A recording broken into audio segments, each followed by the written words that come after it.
Hey everyone, welcome back. Today we're on day 33 of our journey through the Bible projects, one story that leads to Jesus, reading plan for 2026. Quick note, I'm not affiliated with BibleProject.com. I'm simply using their wonderful reading plan that's available on their website. I don't work for them, but I'm grateful for the resources they've created.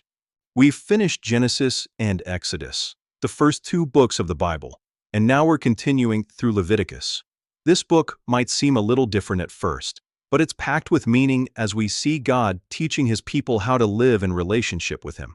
I'll be reading from the NIV translation today because I love how clear and accessible it is.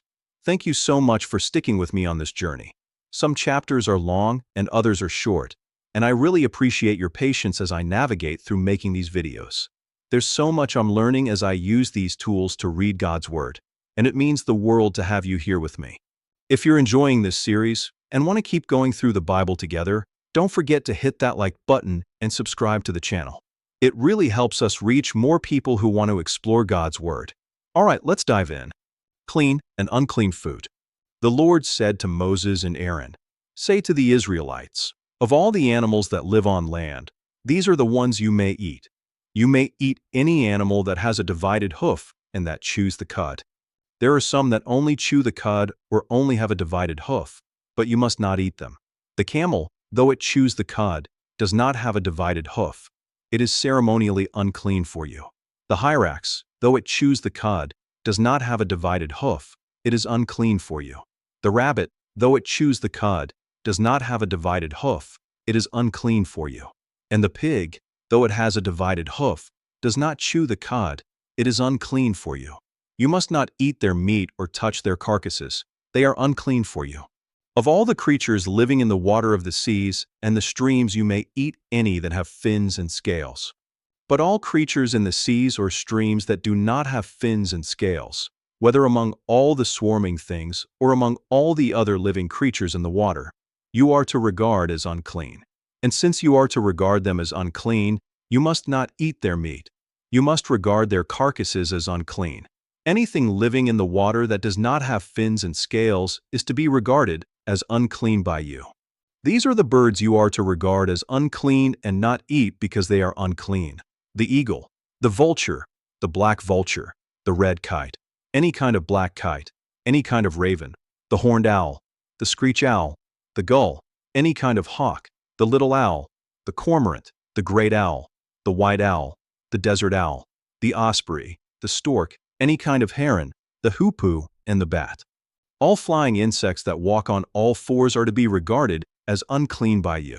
There are, however, some flying insects that walk on all fours that you may eat, those that have jointed legs for hopping on the ground. Of these you may eat any kind of locust, katydid, cricket, or grasshopper. But all other flying insects that have four legs you are to regard as unclean. You will make yourselves unclean by these. Whoever touches their carcasses will be unclean till evening. Whoever picks up one of their carcasses must wash their clothes, and they will be unclean till evening. Every animal that does not have a divided hoof or that does not chew the cud is unclean for you. Whoever touches the carcass of any of them will be unclean. Of all the animals that walk on all fours, those that walk on their paws are unclean for you. Whoever touches their carcasses will be unclean till evening. Anyone who picks up their carcasses must wash their clothes, and they will be unclean till evening. These animals are unclean for you. Of the animals that move along the ground, these are unclean for you: the weasel, the rat, any kind of great lizard, the gecko, the monitor lizard, the wall lizard, the skink, and the chameleon. Of all those that move along the ground, these are unclean for you. Whoever touches them when they are dead will be unclean till evening. When one of them dies and falls on something, that article, whatever its use, will be unclean, whether it is made of wood, cloth, hide, or sackcloth. Put it in water. It will be unclean till evening, and then it will be clean.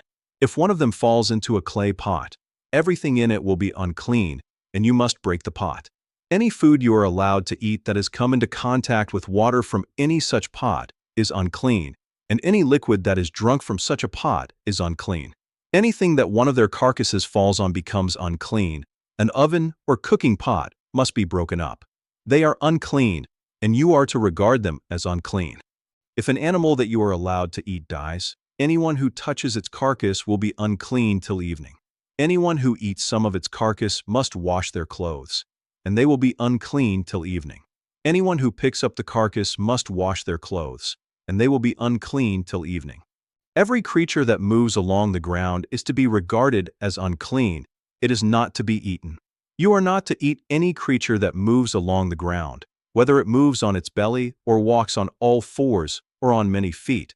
It is unclean. Do not defile yourselves by any of these creatures. Do not make yourselves unclean by means of them, or be made unclean by them. I am the Lord your God. Consecrate yourselves and be holy, because I am holy. Do not make yourselves unclean by any creature that moves along the ground. I am the Lord, who brought you up out of Egypt to be your God. Therefore be holy, because I am holy. These are the regulations concerning animals, birds, every living thing that moves about in the water, and every creature that moves along the ground.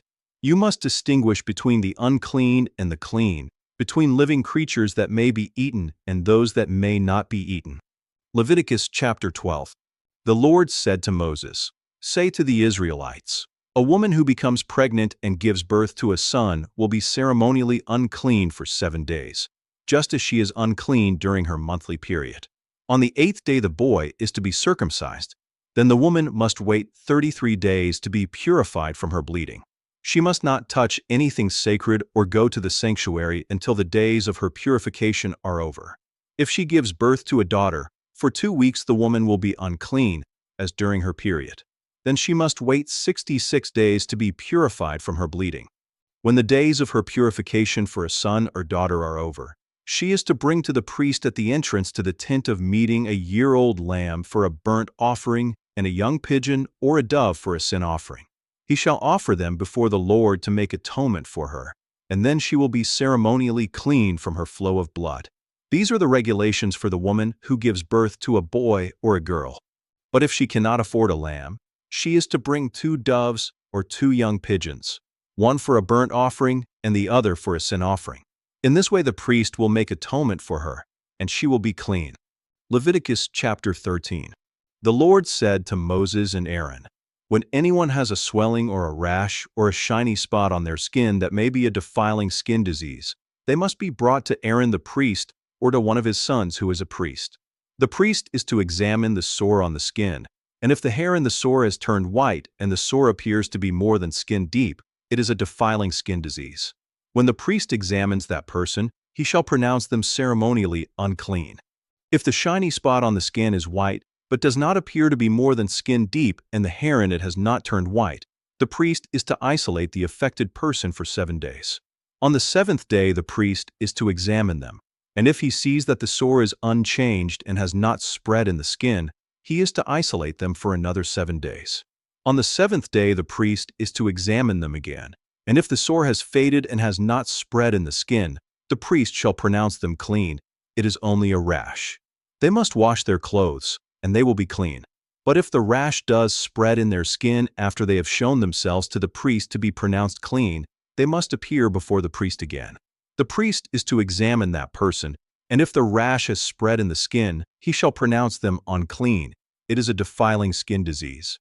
When anyone has a defiling skin disease, they must be brought to the priest.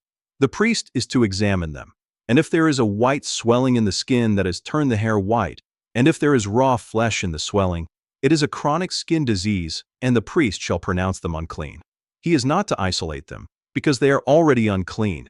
If the disease breaks out all over their skin, and, so far as the priest can see, it covers all the skin of the affected person from head to foot, the priest is to examine them, and if the disease has covered their whole body, he shall pronounce them clean. Since it has all turned white, they are clean. But whenever raw flesh appears on them, they will be unclean. When the priest sees the raw flesh, he shall pronounce them unclean. The raw flesh is unclean. They have a defiling disease. If the raw flesh changes and turns white, they must go to the priest. The priest is to examine them, and if the sores have turned white, the priest shall pronounce the affected person clean. Then they will be clean. When someone has a boil on their skin and it heals, and in the place where the boil was, a white swelling or reddish-white spot appears, they must present themselves to the priest. The priest is to examine it, and if it appears to be more than skin deep and the hair in it has turned white, the priest shall pronounce that person unclean. It is a defiling skin disease that has broken out where the boil was. But if, when the priest examines it, there is no white hair in it, and it is not more than skin deep and has faded, then the priest is to isolate them for 7 days. If it is spreading in the skin, the priest shall pronounce them unclean. It is a defiling disease. But if the spot is unchanged and has not spread, it is only a scar from the boil, and the priest shall pronounce them clean. When someone has a burn on their skin and a reddish-white or white spot appears in the raw flesh of the burn, the priest is to examine the spot, and if the hair in it has turned white, and it appears to be more than skin deep, it is a defiling disease that has broken out in the burn. The priest shall pronounce them unclean. It is a defiling skin disease. But if the priest examines it, and there is no white hair in the spot, and if it is not more than skin deep and has faded, then the priest is to isolate them for 7 days. On the 7th day the priest is to examine that person, and if it is spreading in the skin, the priest shall pronounce them unclean. It is a defiling skin disease.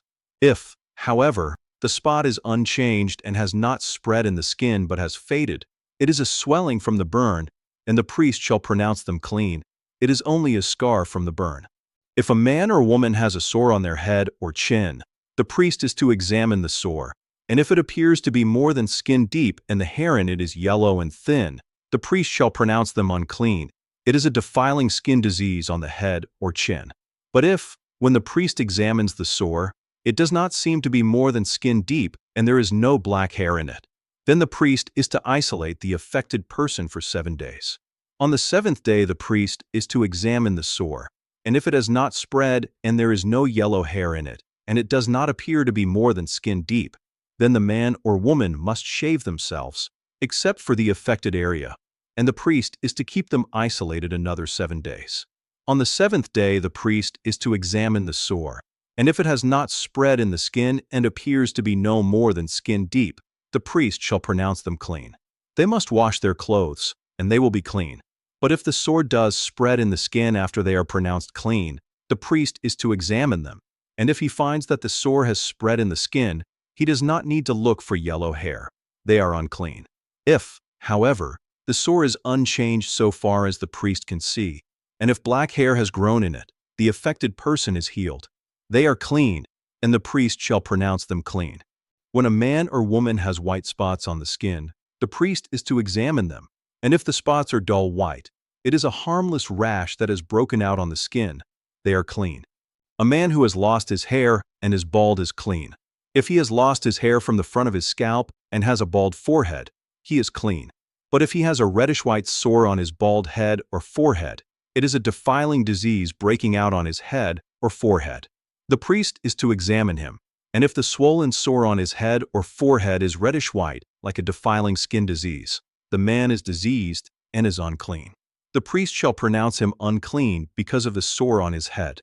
Anyone with such a defiling disease must wear torn clothes.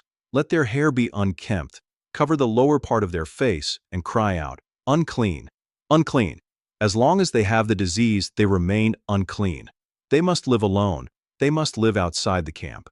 As for any fabric that is spoiled with a defiling mold, any woolen or linen clothing, any woven or knitted material of linen or wool, any leather or anything made of leather, if the affected area in the fabric, the leather, the woven or knitted material, or any leather article is greenish or reddish, it is a defiling mold and must be shown to the priest.